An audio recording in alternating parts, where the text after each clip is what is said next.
안녕하세요. 당신에게 편안한 시간을 선물하는 에린 목소리입니다. 구독과 좋아요, 알림 설정은 당신이 저에게 주는 큰 선물입니다. 다이어트 불변의 법칙. 왜 야생동물은 병과 비만이 없는가? 지은이 하비 다이아몬드, 출판사 사이먼 북스. 왜 야생동물은 비만과 질병이 없는가? 스테디셀러 다이어트 불변의 법칙이 제 개정판으로 나왔다. 단기간의 실천법 모노 다이어트를 수록하고 내용을 탄탄히 보강했다. 시중에 난무하는 상업주의 다이어트와 증상만을 제거하는 제약업계 및 의료계의 경적을 울리는 비만과 질병 치료의 바이블로 재탄생했다.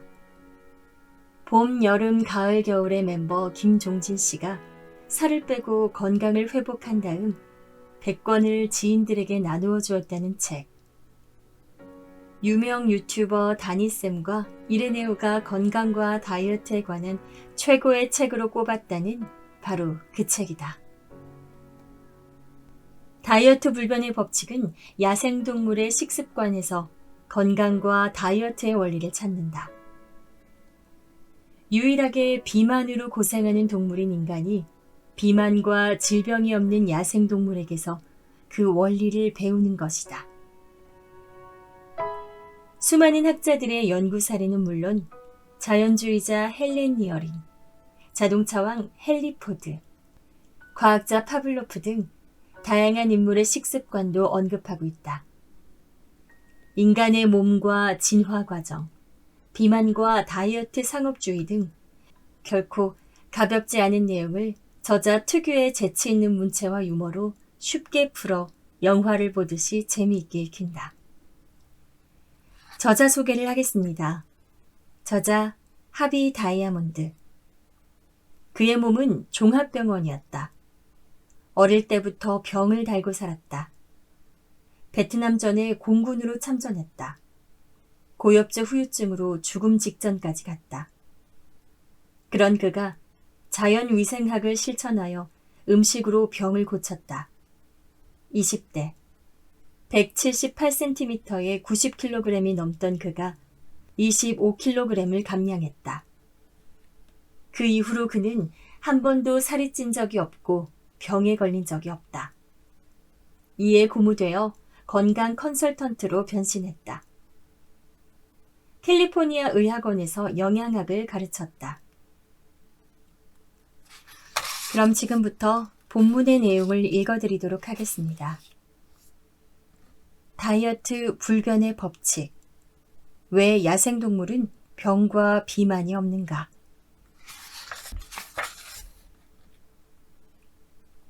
챕터 1. 지금 당장 다이어트를 멈춰라. 왜 시중의 다이어트는 효과가 없을까? 모든 인간이 만든 것들 중에 가장 엉터리 중에 하나가 다이어트 법칙이다. 그러면서도 여전히 호기심을 유발하는 것 또한 다이어트 법칙이다. 많은 사람들이 짧은 시간에 몇 킬로그램의 살을 뺐다가 도로 살이 붙는 다이어트 법칙을 열심히 따라한다. 그러나 똑같은 실망이 되풀이된다. 다이어트를 하는 사람들은 항상 새로운 것을 찾지만 평생 날씬한 결과를 한 번도 찾아내지 못했다. 이 책을 읽고 있는 당신도 그랬을 것이다. 몸은 완전히 기진맥진했을 것이고 정신도 황폐화되었을 것이다. 다이어트를 하는 사람들은 잘 알겠지만 이렇게 실패를 계속하다 보면 지나친 스트레스와 정서적인 불안에서 벗어나지 못하게 된다. 그렇다면 다이어트란 정확히 무엇일까? 사람들은 턱선이 없어질 때까지 혹은 옷이 더 이상 맞지 않을 때까지 음식에 빠져든다. 그런 다음에 과거의 탐닉에 대한 보상을 하기 위해 마지못해 자신을 다이어트로 몰고 간다. 주말에 닭을 몇 마리씩 잡아먹은 다음 주중에 헬스클럽으로 무거운 몸을 끌고 가는 시기다. 소 잃고 외양간 고치는 격이다. 그러나 너무 늦었다. 이미 망가져 버렸다. 오늘날 시중에 나와 있는 거의 모든 다이어트 치료법은 몇 킬로그램을 빼기 위해 반드시 비용을 치러야 한다. 위장 절제술이 그렇고 다이어트 약물이 그렇고 헬스클럽이 그렇다. 돈을 지불해야 살을 뺄 수 있는 상업 자본주의에 물들어 버린 것이다. 그것도 일시적으로 말이다. 그렇다면 돈을 냈는데도 왜 다이어트는 효과가 없을까? 답은 실제로 아주 간단하다. 다이어트를 할 때 사람들은 무슨 생각을 하는지를 보면 답이 나온다. 마치 내가 그랬던 것처럼 대부분의 사람들은 이 참담한 다이어트가 끝나고 나면 무엇을 먹을 것인지를 생각한다. 먹을 것을 생각하면서 어떻게 다이어트에 성공할 수가 있을까? 자신을 배고프게 만드는 것은 정답이 아니다. 이것은 나중에 폭식을 조장하여 문제를 더 복잡하게 만든다. 배고픔과 폭식은 악순환이 된다. 그러나 이것은 다이어트가 가지는 많은 문제 중에 하나에 불과하다. 또 하나의 문제는 다이어트가 일시적이라는 것이다. 당연히 그 결과도 일시적일 수밖에 없다. 당신은 평생 날씬하게 살고 싶은가? 몇 달만 날씬해지고 싶은가? 임시적인 조치는 임시적인 결과를 낳는다. 정답만 달달 외워서 시험에 합격한다고 치자. 그 다음은 어쩔 것인가? 그 대학에, 그 회사에 계속 우수한 학생과 우수한 사원으로 남아있을 수 있을까? 당신이 더 잘할 것이다. 문제와 정답만 달달 외워 좋은 시험 성적을 거두더라도 시험장에 나오자마자 잊어버리는 경험을 당신도 해봤지 않은가 말이다. 시중에 나온 다이어트란 다이어트는 뭐든지 다 해봤는데 효과가 하나도 없었어요. 라고 말한다. 왜 모든 다이어트를 다 해보았을까? 다이어트의 방법이 잘못되었기 때문에 어떤 다이어트에도 성공하지 못했던 것이다. 다이어트는 식사를 엄격히 통제하기 때문에 실패한다. 우리 중에서 음식에 관한 한 오랫동안 성공적으로 통제할 수 있는 사람은 아주 드물다. 그들은 지속적으로 늘어나는 몸무게와의 싸움을 단번에 끝내주는 만병통치약을 찾아 나선다. 바로 그것이 문제다. 우리가 시중에서 유행하는 다이어트를 시작하면 우리의 몸은 새로운 음식과 약물에 적응하면서 혼란에 빠진다. 그 자연스럽지 않은 음식과 약물을 먹는 시간이 끝나면 몸은 옛날 방식에 다시 적응해야 한다. 이것은 마치 고무줄을 반복적으로 늘렸다 줄였다 하는 것과 같다. 결국 그것은 끊어질 것이다. 만약 당신이 다이어트로 자신의 몸을 이리저리 흔들어 놓으면 당신의 몸도 바람이 빠진 풍선처럼 축 늘어지고 생기를 잃을 것이다. 루이스 해리스 여론조사에 의하면 전 미국인의 70%가 비만으로 밝혀졌다. 즉 10명 중 7명이 10kg 이상 비만인 셈이다. 또한 미국인의 반 이상이 다이어트를 하고 있거나 한 경험이 있다고 밝히고 있다. 그러나 시중의 다이어트는 효과가 없다. 당신이 더 잘 알 것이다. 효과가 있었던 적이 없었고 앞으로도 그럴 것이다. 숫자가 그것을 증명해준다. 지난 수십 년 동안 얼마나 많은 새로운 다이어트들이 태어났을까? 50개? 100개? 아마 수천 개도 넘을 것이다. 그것들이 정말 효과가 있었다면 새로운 다이어트 법칙이 탄생할 필요가 없지 않은가? 다이어트들이 효과가 있다면 미국인의 비만율이 매년 늘지 않고 줄어야 당연한 것이다. 미국에서는 매년 체중 감소를 위해 수백억 달러가 소비되고 있다. 매년 수십억 달러가 증가하고 있다. 미국뿐만 아니다. 요즘은 경계가 성장한 아시아 국가, 일본, 중국, 한국에서도 새로운 이슈로 떠오르고 있다. 어떤 다이어트가 정말 효과가 있었다면 그 엄청난 금액으로 확실히 종지부를 찍었을 것이다. 새로운 다이어트가 생기고 없어지지만 문제는 점점 더 악화되고 있을 뿐이다. 당신이 새로운 다이어트에 돈을 쓰면 쓸수록 몸은 엉망진창이 되듯이 말이다. 내가 너무 심한 말을 했나? 그러나 당신은 반박할 수 없을 것이다. 나의 과거가 그랬고 이 책을 읽고 있는 현재의 당신이 그렇기 때문이다. 확실히 사람들은 다이어트에 대한 고정관념을 가지고 다이어트를 해왔다. 대부분의 다이어트들이 서로 다른 주장을 하기 때문에 소비자들은 더욱 혼동스러울 수밖에 없다. 소위 학계의 권위자라는 사람들이 서로 대치되는 주장을 할 때 일반인들은 누구의 말을 믿어야 할까? 어떤 인기 있는 다이어트는 대부분 단백질을 먹고 탄수화물은 아주 조금만 먹어야 한다고 말한다.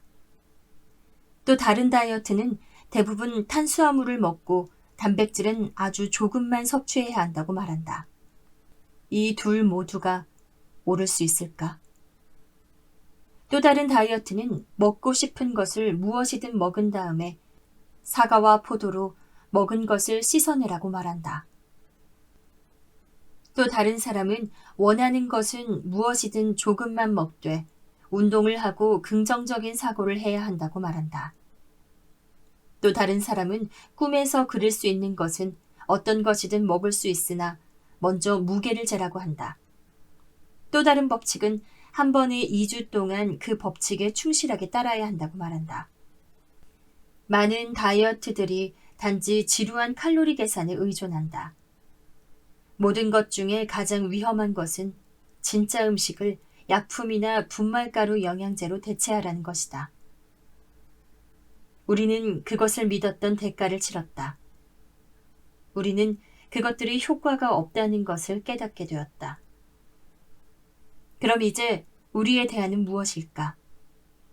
지금 당신은 그것을 읽게 될 것이다. 우리가 원하는 것은 자신에게 가장 좋은 것이 무엇인지를 결정하는 데 사용할 수 있는 상식적 정보이다.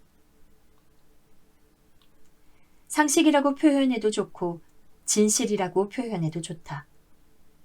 지금은 누가 올바른 답을 가지고 있느냐에 대한 논쟁을 그만두어야 할 때다. 다이어트가 효과가 없는 것이 확실하니 그것들을 없애고 우리 자신을 자유롭게 하자. 다이어트를 중단하고 영구적인 것을 찾아보자. 영구적인 것, 바로 진실을 찾아보자는 말이다. 나는 마침내 그렇게 했다. 마침내 다이어트를 포기했다. 나는 합리적이며 영구적인 답, 상식적인 범위 내에서 진실을 찾기로 결심했다. 3년간 미친 듯이 다이어트를 쫓아다닌 후 나는 그 답을 찾았다. 길에서 스승을 만나다. 어느 날 나는 집에서 아주 멀리 떨어진 곳에서 열리는 음악 축제에 참석했다. 그날 저녁 나는 아주 핸섬하고 멋있어 보이는 두 젊은이가 옆에서 대화하는 소리를 들었다. 그들은 캘리포니아 산타바버라에 있는 어떤 남자에 대해 얘기하고 있었다. 음식과 건강에 대해 얘기하는 중에 한 남자의 이름을 계속해서 언급했던 것이다. 옆에 있던 나는 귀가 번쩍 뜨였다. 실례합니다. 그 사람 이름을 알 수 있을까요? 나는 그 이름을 듣자마자 음악 축제를 내팽개치고 산타바버라로 급하게 차를 몰았다. 그 순간까지만 해도 나는 내 인생에서 가장 놀랄만한 사람을 만나리라고는 조금도 예상하지 못했다. 내 앞에 한 남자가 서 있었다.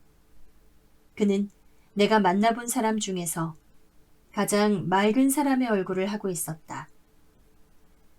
동양에서 말하는 현자의 얼굴을 하고 있었다. 그 사람을 보자마자 나는 금방 눈치챌 수 있었다.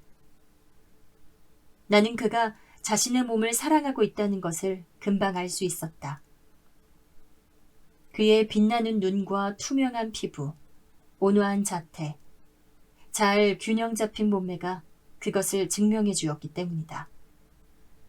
고백하건대 나를 포함해서 내가 과거에 조언을 구했던 모든 건강 전문가들은 사실 전혀 건강해 보이지 않았었다. 그러나 그는 달랐다.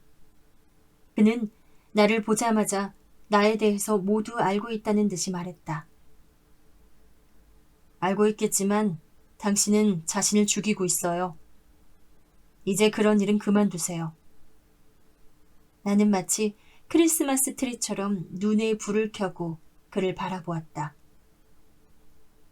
그의 한마디로 나는 모든 것이 무너졌고 모든 것을 새로 시작할 수 있었다. 몇 시간 만에 젠슨 씨는 그의 요청에 의해 가명을 사용했다. 젠슨 씨는 아주 간결하고 이해하기 쉬운 방법으로 정확히 왜 내가 뚱뚱하고 왜 내가 체중을 줄이기 위해 발버둥을 쳐도 그렇게 할 수 없었는지 설명해 주었다. 그 모든 것이 충격적이었으며 나는 그 단순하지만 명확한 논리에 말문이 막혔다. 그렇다. 진정으로 진실한 것들은 단순하다. 온갖 지식으로 상대방을 교란해서 돈을 뽑아먹는 방식이 아니기 때문이다. 그는 아주 단순하고도 명확한 어조로 불과 몇 분 만에 나의 상태를 진단했고 해결책을 내려주었다. 나는 전에 알지 못했던 기쁨과 안도감으로 충만했다. 나는 아주 운이 좋았다. 그 이후 3년 반 동안 젠슨 씨에게서 가르침을 받을 수 있었기 때문이었다. 그것은 엄청난 경험이었다. 그는 자연위생학의 대가였다.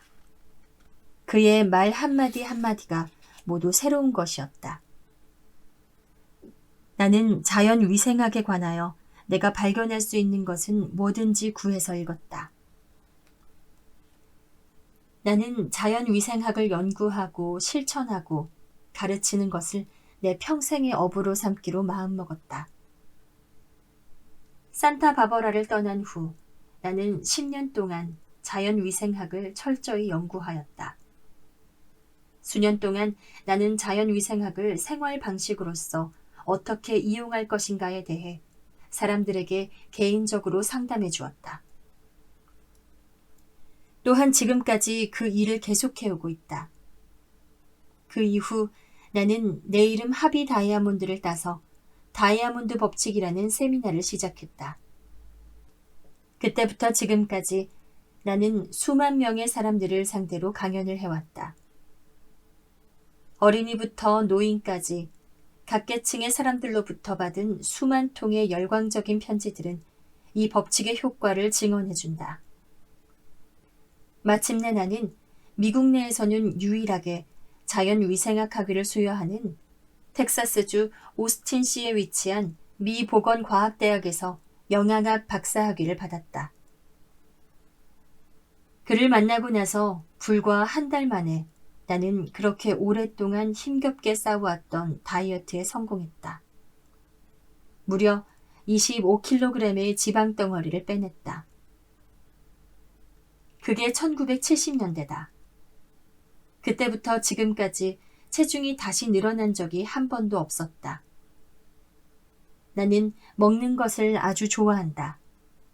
나는 음식에 관한 잡지를 읽는 것만으로도 몇 킬로그램의 살이 붙는 사람 중 한 명이다. 그러나 지금은 완전히 달라졌다. 나는 어떻게 먹는지를 이제 알고 있기 때문이다. 그 때문에 배불리 먹으면서도 날씬한 몸무게를 유지하고 있다. 나는 먹기 위해서 사는 것이 아니라 살기 위해서 먹는 법을 배웠다. 그 후로 한 번도 살이 다시 찌지 않았는데 그것은 내가 다이어트로 살을 빼지 않았기 때문이다. 나는 식사 습관을 바꿨다. 그리고 저절로 그렇게 된 것이다. 눈에 띄게 증가한 에너지와 맑아진 영혼 또한 새로운 선물이었다.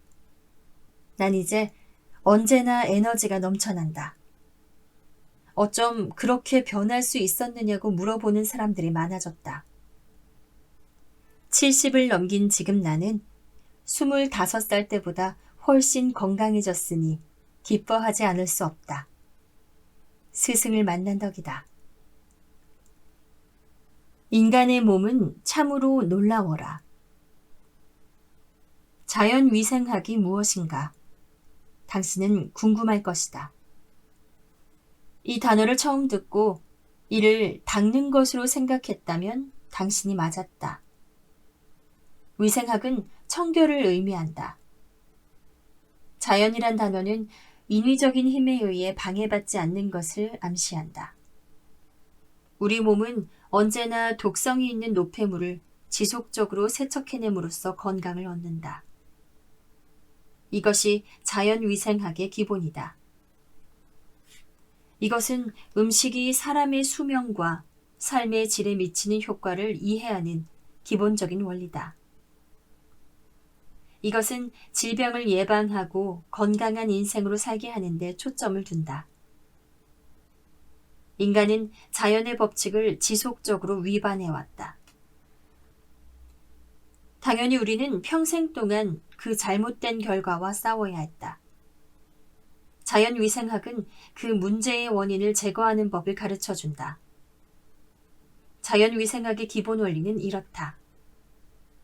몸이라는 것은 문제가 닥쳤을 때 스스로 알아서 정화하고 스스로 치유하며 스스로 건강한 상태를 유지하는 방향으로 나간다는 것이다. 우주의 모든 치유 능력이 사람의 몸에 있다는 말이다. 따라서 자연의 법칙에 따르기만 하면 인간은 살이 찌지도 않고 병에 걸리지도 않는다는 개념에 근거하고 있다. 따라서 우리는 자연의 법칙을 어겼을 때만 비만, 만성질환, 통증, 스트레스 같은 문제가 발생하게 된다. 자연위생학은 일반 상식에 기초를 두고 있다. 그러니까 자연의 법칙에 근거한다는 말이다. 따라서 우리의 몸은 스스로 체중을 직접 조절할 수 있는 능력이 있다. 우리는 이것을 선천적으로 가지고 태어난다. 이것은 자연의 법칙, 즉 진실인 것이다. 우리 인간은 선천적으로 이러한 도구들을 가지고 태어났다. 그러나 어떤 이유에서인지 우리는 살아가면서 이 법칙들을 위반하면서 살아가고 있다. 나는 자연위생학에 대해 수많은 강연을 해왔다. 사람들은 내 강연을 들은 후 이렇게 말한다. 저도 그렇게 살아야 한다고 항상 느끼고 있어요. 그런데 나는 이런 대답을 얼마나 많이 들었는지 셀 수조차 없다. 자연의 법칙과 인체의 본능을 말해주었다. 그러나 사람들은 시중에 잡다한 상업주의에 끌려다니다가 지쳐버린 것이다. 처음에는 자연의 법칙에 따르겠다고 결심한다. 그 다음에는 귀찮아서 내팽개친다. 마침내 아예 신경조차 쓰지 않는 상태로 흘러간다. 나도 이해한다. 나도 그랬기 때문이다. 나는 당신의 사고와 행동을 자연의 법칙에 따르게 하기 위해서 이 책을 썼다. 인간의 몸은 자연의 창조물 중에서 가장 훌륭한 창조물이다. 힘과 적응력에 있어서 대적할 것이 없다. 우리의 몸이 타고난 능력은 너무도 광대하다. 당신이 인지하고 있지 못해서 그렇지 우리가 놀랄 만하다. 당신의 심장은 24시간마다 10만 번 정도 박동친다. 심장과 그 펌프 장치는 15만 킬로미터의 혈관을 통해 한 번에 5.7리터의 피를 퍼낸다. 이것은 하루에 2만 4천 리터를 퍼내는 것과 같다. 50년 동안에 거의 4억 3,500만 리터를 퍼낸다. 5.7리터의 피는 하루에 3,000에서 5,000번 정도 몸의 곳곳을 순환한다. 60조가 넘는 세포와 세포 사이를 순환한다. 초당 700만 개의 새로운 혈구가 생산된다. 이 펌프 장치는 단 한 번도 건너뛰지 않고 수십 년을 쉬지 않고 일할 수 있는 힘을 가지고 있다. 단 한 번도 쉬지 않는 것이 가능한 일인가? 그것도 7, 80년 동안 말이다. 그러나 이것은 단지 순환기계에 대한 이야기일 뿐이다. 이런 기능을 수행하기 위해서 인간의 몸이라는 이 기계가 발생하는 열은 도대체 얼마나 되는 것일까? 그러면서 36.5도 정도로 일정한 온도를 유지할 수 있다는 것 또한 놀라운 일 아닌가? 인체의 가장 큰 기관인 인간의 피부는 냉각장치 역할을 한다. 이 냉각작용을 지속적으로 수행하기 위해서 400만 개가 넘는 땅구멍이 지치지 않고 일을 하고 있다. 우리 몸속의 내장기관은 우리가 먹은 음식을 피와 뼈와 세포로 변형시키는 놀라운 능력을 가지고 있다. 그 균형은 항상 완벽하게 유지된다. 폐는 피에 필요한 산소를 성공적으로 공급해준다. 뼈를 비롯한 인간의 골격체제는 몸이 똑바로 서고 걸을 수 있도록 지원한다. 우리 몸이 일상적으로 수행하는 활동 세부 상황을 책으로 쓴다면 백과사전의 양보다 더 많을 것이다. 이 완벽함의 정점에 뇌가 있다. 뇌는 이 모든 기적적인 활동을 감독하고 스위스 시계보다 정확하게 모든 일을 통제한다. 알려진 것 중에 가장 고도로 발달된 뇌는 250억 개가 넘는 세포들로 이루어져 있다. 각각의 세포를 살펴보면 더 깊은 인상을 받게 될 것이다. 한 개의 세포는 현미경 없이는 볼 수가 없다. 그러나 그 세포 안에서 벌어지고 있는 일들은 놀랍고도 놀랍다. 노벨상을 탄 어느 과학자 100명이 모여 회의를 한다 하더라도 무엇이 그 개개의 세포를 움직이게 하는지 설명하지 못할 것이다. 그것들을 수천 개의 다른 기능으로 분류할 수는 있다. 그러나 그 기능 뒤에 있는 힘은 우리가 상상할 수도 없다. 달리 말해서 우리 몸에 내재한 지능은 우리 인간의 지능보다 훨씬 더 복잡하지만 훨씬 더 완벽하다. 그리고 60조가 넘는 이 놀라운 세포들은 60년, 70년, 80년 그 이상을 티끌만큼의 오차도 없이 완벽하게 움직이고 있다는 것을 생각해야 한다. 이해를 돕고자 비유를 들도록 하겠다. 지구상에 75억의 인구가 거주하고 있다고 하자. 수백만의 사람들이 함께 모여서 국가를 이루고 살아가는 것도 매우 어려운 일이다. 하물며 75억 인구가 협력한다는 것은 가능할까? 인간에게는 불가능할 것이다. 그러나 우리 몸 안에 있는 60조 개의 세포들은 매일 같은 일을 협력해서 수행하고 있다. 또 하나 예를 들어보자. 지금 당신이 아주 중요한 편지를 친구에게 쓰고 있다. 또한 동시에 좋아하는 TV 연속곡을 보면서 어학용 테이프를 듣고 있다고 상상해보자. 당신은 이 세 가지 기능을 잘 수행할 수 있을까? 거기에다 저녁 식사를 준비하고 바닥 청소를 추가해보자. 이 5가지 일을 동시에 해낼 수 있을까? 불과 5가지일 뿐이다. 우리 몸은 하루 24시간 동안 1천조 가지의 일을 수행한다. 100만도 아니고 10억도 아니고 1조도 아니다. 1천조다. 그리고 우연히 이루어지는 것이 아니라 정밀하고 완벽하게 신진대사와 생존을 위한 생명 유지의 과정을 수행한다. 인간 몸의 엄청난 기능과 위대한 과정을 알게 된다면 우리는 경외감에 놀라 벌떡 일어서게 될 것이다. 그렇다면 생각해보자. 이렇게 정교한 우리의 몸에 체중 조절 장치가 없다는 것이 말이 되는가? 그런 일은 절대로 있을 수 없다. 몸의 체중 조절 장치는 태어나면서부터 갖춰진 것이다. 건강은 우리의 타고난 권리이며 비만은 자연의 법칙이 위배된 결과물이다. 당연하지 않은가? 화분의 화초가 방의 어느 위치에 놓여 있더라도 햇빛을 따라 움직이듯이 우리의 몸도 항상성을 가지고 언제나 완벽하기 위해 노력한다. 마치 숨을 쉬고 눈을 깜빡이는 것처럼 우리의 몸은 건강을 위해 중단 없이 분투한다. 인간의 몸은 우리 편이다. 적이 아니라는 말이다. 문제를 해결하는 비결은 그것을 방해하지 말고 도와주기만 하면 된다. 그렇다면 인간이 살아가면서 자연의 법칙을 가장 위반하고 배신하는 것은 어느 때일까? 그렇다. 우리 인간. 바로 매일매일 먹는 식사 시간이다. 당신이 비만으로 고생하고 있다면 당신의 몸에 집어넣는 음식이 가장 큰 원인이라는 사실을 말하고 싶은 것이다.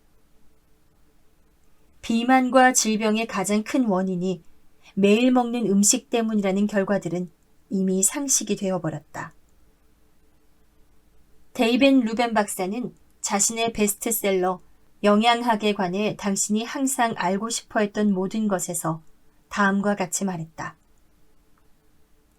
환자에게 약물보다 훨씬 더 강력한 효과를 지니는 것이 있다. 바로 음식이다.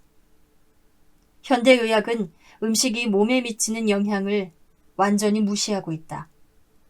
우리 의사들은 학창시절에 음식에 관한 과목을 하나도 배우지 않았다. 인턴 기간 동안에도 무시했고 전공의 수련 기간에도 무시했다. 현대의 의학 체계는 완전히 잘못되었다. 환자들 중 많은 사람들이 먹지 못해서가 아니라 엉뚱한 것을 먹기 때문에 질병에 걸린다는 것을 알게 되었다. 미국인들에게 가장 큰 위협은 끔찍스러운 핵무기가 아니다. 그것은 오늘 저녁 당신의 밥상 위에 놓여있는 그것들이다. 미상원 특별조사위원회가 발표한 식사 목표는 다음과 같았다. 우리는 의학과 의료기술이 우리의 주요 건강 문제를 해결할 수 있다고 믿어왔다.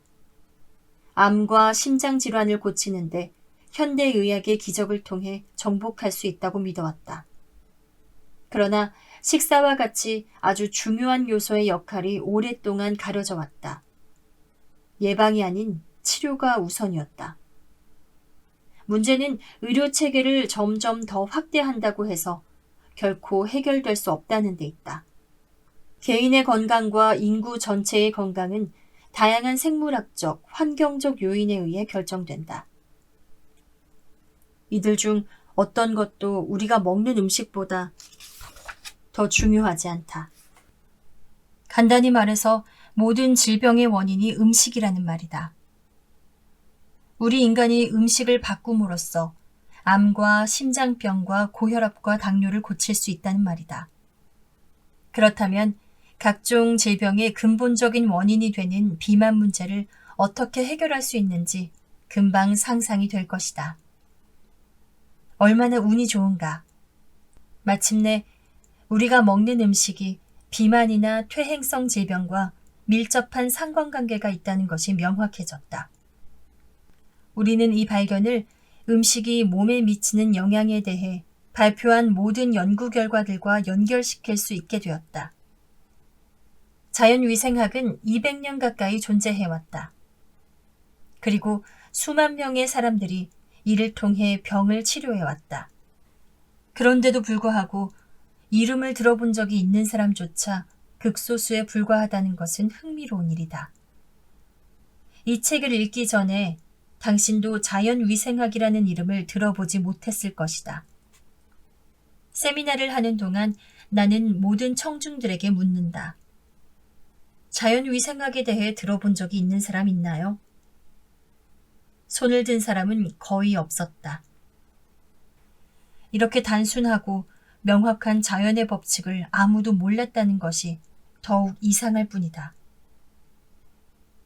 언론의 많은 관심을 받지 못한 것은 그럴 수도 있다. 이것이 세상에 알려지지 않은 가장 큰 이유는 한 번도 사람들이 사용할 수 있는 실행 가능한 법칙으로 요약 정리된 적이 없었기 때문이다. 밤늦게 먹으면 무슨 일이 생길까? 조금 더 깊이 들어가 보자. 먼저 우리 몸에 가장 흥미있는 현상 하나를 살펴보도록 하자. 살을 빼는 데는 이 현상을 이해하는 것이 가장 중요하기 때문이다. 당신이 비록 과거에 수많은 다이어트를 실천해 보았다 하더라도 아마 이런 매혹적인 개념은 접해보지 못했을 것이다. 몸은 24시간 순환 리듬에 따라 움직인다. 대부분의 사람들은 그것이 존재한다는 것조차 알지 못하고 있다. 이 생리적 순환에 대한 광범위한 연구가 이루어졌는데 가장 주목할 만한 것들은 스웨덴 과학자 아레 와이르랜드, 미 보건과학대의 T.C. 프라이에 의해 이루어졌다. 또한 심리학자 게이 가에르로스의 생체 시간에 관한 저술과 다른 많은 연구자들과 과학자들의 하루 주기 리듬에 관한 연구들이 있다. 이런 출처에서 나온 연구 결과들에 의하면 음식을 처리할 수 있는 인간의 능력은 하루의 규칙적인 세 주기에 따라 움직인다는 것이다. 즉, 우리는 하루 단위로 음식을 먹고 그 음식의 일부를 흡수하고 사용하며 우리가 사용하지 않는 것을 제거한다. 이 세 주기는 어느 정도 동시에 이루어지고 있지만 하나하나는 하루의 특정 시간 동안에 보다 집중적으로 이루어진다. 인체의 8시간 주기, 낮 12시부터 저녁 8시, 섭취 주기, 먹고 소화시킴, 저녁 8시부터 새벽 4시, 동화 주기, 흡수 및 사용, 새벽 4시부터 낮 12시, 배출 주기, 몸의 노폐물과 음식 찌꺼기의 제거. 분명히 우리는 일정 시간대에 음식을 섭취한다. 그리고 먹는 시간을 미루면 시간이 지날수록 배고픔이 상승하게 된다. 자는 동안 우리는 특별히 눈에 띄게 하는 일이 없다. 그것은 낮 동안 섭취한 것을 동화시키기 때문이다. 아침에 일어나면 우리의 입에서는 냄새가 나며 혀에 막이 씌워지기도 한다. 그것은 우리의 몸이 사용되지 않는 것, 즉, 몸 노폐물을 제거하는 과정에 있기 때문이다. 밤늦게 먹으면 무슨 일이 일어나는지 주위에서 본 적이 있는가? 다음날 아침 기분이 어땠는지 기억해보자. 깨어났을 때 개운하지 않고 약에 취한 듯한 느낌이 그것이다.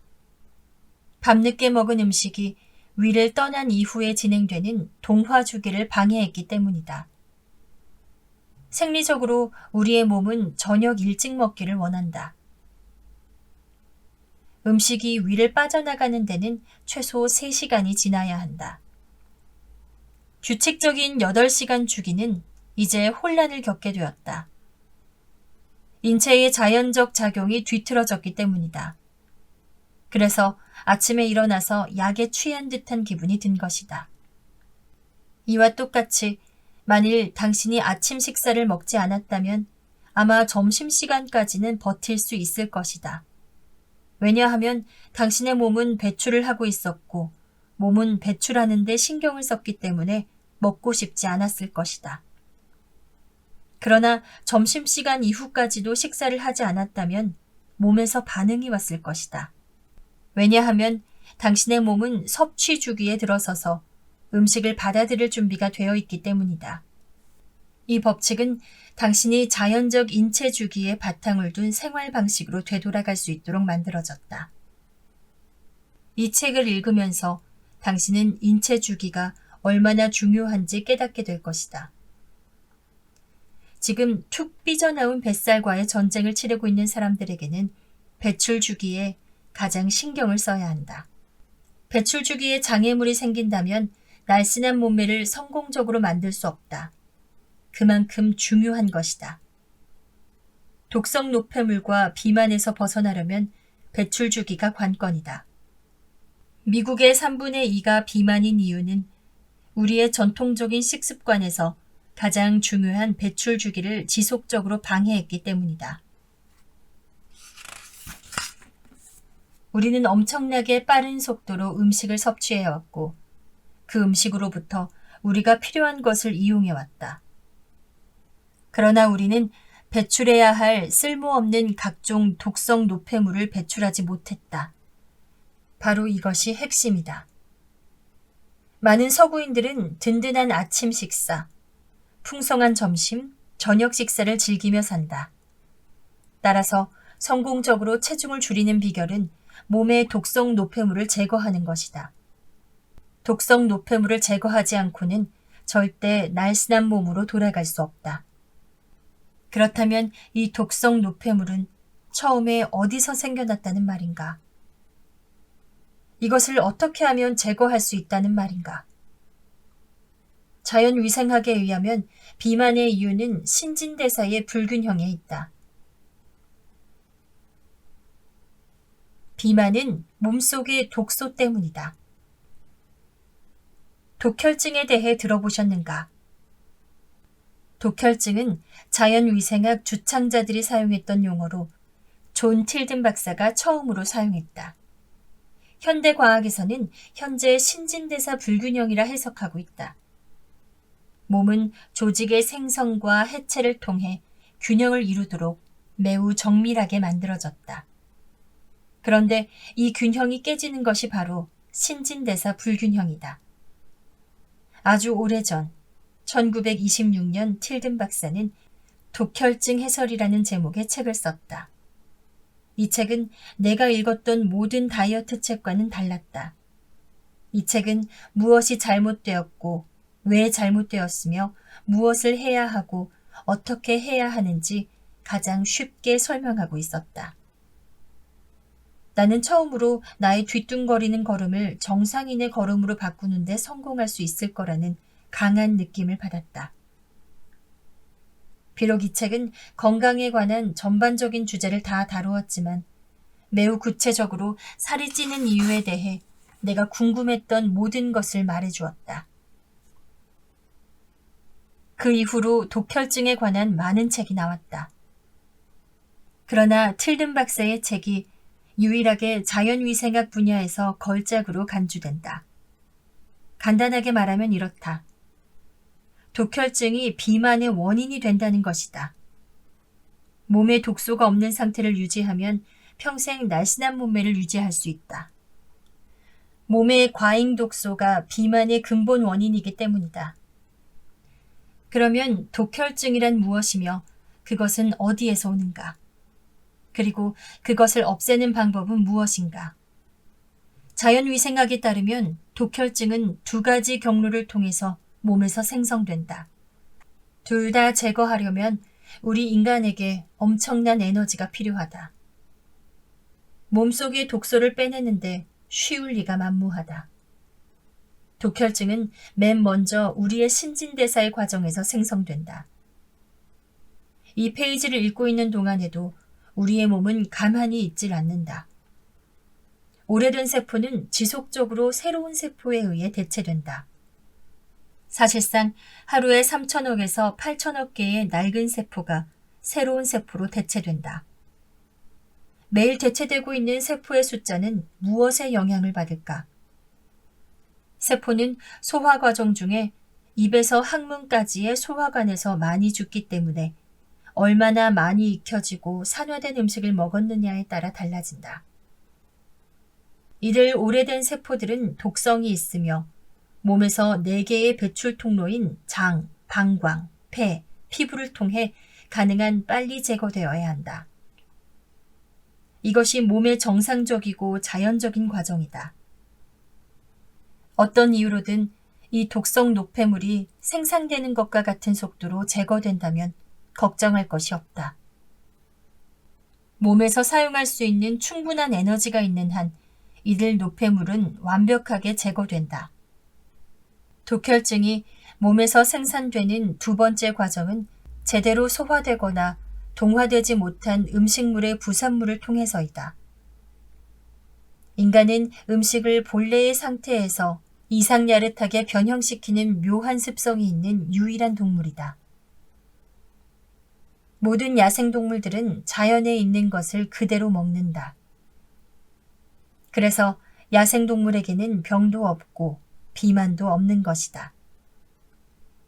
그러나 우리 인간은 신선한 음식보다는 가공해서 먹어야만 직성이 풀리는 지구상의 유일한 동물이다. 당연히 병과 비만이 따라온다. 우리가 손을 대기 전에 마트에서 가공되어 있지 않았다면 어떤 방법으로든 그것을 변형시켜서 먹고야만은 묘한 동물이다. 우리는 거의 모든 음식을 튀기거나 찌거나 볶거나 삶거나 끓이거나 굽거나 한다. 자연 상태의 몸은 이 변형된 많은 음식을 처리하는데 익숙하지 않다. 당연히 불완전하게 소화된 부산물이 몸에 수많은 찌꺼기를 만들어낸다. 이 찌꺼기는 독성이 있다. 아주 많이 있다. 이런 종류의 음식이 식사의 주를 이룬다면 몸이 혹사당하지 않는 것이 더 이상한 일일 것이다. 정리해보자. 우리 몸은 첫째, 매일 신진대사라는 정상적인 과정을 통해서 독성 노폐물을 만들어내고, 둘째, 효율적으로 이용되지 않은 찌꺼기를 통해 독성 노폐물을 만들어낸다. 이것이 독혈증이 생기는 과정이다. 이 독성 노폐물이 제거되는 것보다 생성되는 것이 더 많으면 어떻게 될까? 그 초과분은 당연히 쌓이고 쌓인다. 나는 아주 상식적으로 말하는 것이다. 바로 그것이 비만으로 이어진다. 거기서 끝나는 것이 아니다. 이 독소는 산성이다. 몸에 산성이 쌓이면 몸은 그것을 증화시키기 위해 수분을 흡수하게 되고, 그러면 체중은 더 많이 늘어나게 된다. 물만 먹어도 살이 찐다는 것은 사실이 아니다. 몸이 산성화되면 물을 자꾸 찾게 되고 이 수분을 통해 몸이 불어나는 것이다. 당신이 큰 회사에서 일하고 있다고 가정하자. 하루 20개의 서류 박스를 분쇄기에 갈아서 없애버리는 것이 당신의 주된 임무라고 치자. 당신에게 시간이 충분하지 않을 수도 있고 에너지가 충분하지 않을 수도 있다. 그래서 하루에 15박스밖에 갈아버리지 못한다고 하자. 그렇지만 다음날 또 20개의 박스를 처리해야 한다. 그러나 당신에게는 어제 하지 못한 5개의 박스가 남아있다. 15개밖에 갈아버리지 못하면 두 번째 날이 지난 후에는 10개의 박스가 추가로 남게 된다. 만약 당신이 월요일에 일하기 시작했고 일주일에 7일을 일한다면 다음 주 월요일에는 총 55개의 박스를 처리해야 할 것이다. 지난주에 다 못한 35개에다 월요일에 할당된 20개를 더하면 55개가 되기 때문이다. 그러나 당신은 15박스밖에 처리할 능력이 없다. 일주일밖에 지나지 않았는데 당신에게는 40개의 박스가 남아있다. 이것들은 분쇄기에 갈아버릴 때까지 어딘가에 쌓아두어야 한다. 그러나 어디에 두겠는가? 매일 몸에서 제거하는 것보다 더 많은 독성 노폐물이 만들어지면 그 나머지는 어딘가에 저장되어야 한다. 항상 자신을 보호하고 본래의 모습을 유지하려고 꾀하는 몸은 이 노폐물을 뇌나 심장 등 생명의 중요한 계통 주변에 쌓으려고 하지 않는다. 그곳에 쌓아놓는다는 것은 죽음으로 가는 급행열차이기 때문이다. 그것은 지방 조직이나 근육처럼 안전한 장소에 저장된다. 허벅지, 엉덩이, 허리둘레, 팔뚝, 턱 밑이 그 장소들인데 이 모두가 우리가 살이 제일 붉어져 나왔다고 한탄하는 곳이다. 이 문제를 해결하지 않는다면 당신은 절대 비만을 해결할 수 없다. 이 축적된 독성 노폐물을 제거하려면 엄청난 에너지가 소모된다. 온몸이 발버둥을 쳐야 한다는 말이다. 당연히 우리의 몸은 불쾌감과 무기력감으로 소진될 수밖에 없다. 틸든 박사가 80여 년 전에 독자들에게 알리고자 했던 것이 바로 이것이다. 그것은 비밀에 쌓여 있는 것이 아니라 단순한 생리적 현상이다. 조금만 생각해보면 아주 단순한 원리이자 진리인 것이다. 상황을 통제할 수 있는 사람은 누구나 그것을 자신이 원하는 대로 조정할 수 있다. 독혈증을 이해하는 것이 먼저 중요하고 몸에 이미 존재하고 있는 독성 노폐물을 제거한 다음 그것이 제거 속도보다 빨리 쌓이지 않도록 보살피기만 하면 되는 것이다. 똑똑한 당신은 이 말을 이해했을 것이다. 노폐물을 제거하는 배출 주기가 아무런 방해 없이 일할 수 있도록 도와주는 것이 중요하다는 사실도 알게 되었을 것이다. 만약 무슨 이유로 배출 주기가 방해를 받는다면 독성 노폐물이 배출되지 못하고 저장될 수밖에 없는 것이다. 강물의 아래쪽을 청소하는 시스템이 잘 작동되기만 하면 강물은 항상 유유하게 흐를 수 있는 이치와 비슷하지 않은가. 독소를 제거하고 그것이 몸에 다시 쌓이지 않도록 하는 것이 중요하다는 것을 알았다. 그러나 어떻게 그런 일을 할 수 있다는 말인가? 이것이 우리의 관심사이다. 자연위생학을 연구한 이후 나는 확신을 갖게 되었다. 그것은 시중의 상업주의와 야합한 다이어트 법칙이나 영양제나 칼로리 개선법이 아니라 매일매일의 생활 양식이다. 가장 멋진 일은 이것이 매우 흥미롭다는 것이다. 무슨 복잡한 용어를 알 필요도 없다. 거기에 끼워서 맞추느라 스트레스를 받을 필요도 없다. 자, 어떻게 하면 맛있는 음식을 먹으면서 신진대사를 잘 유지할 수 있을까?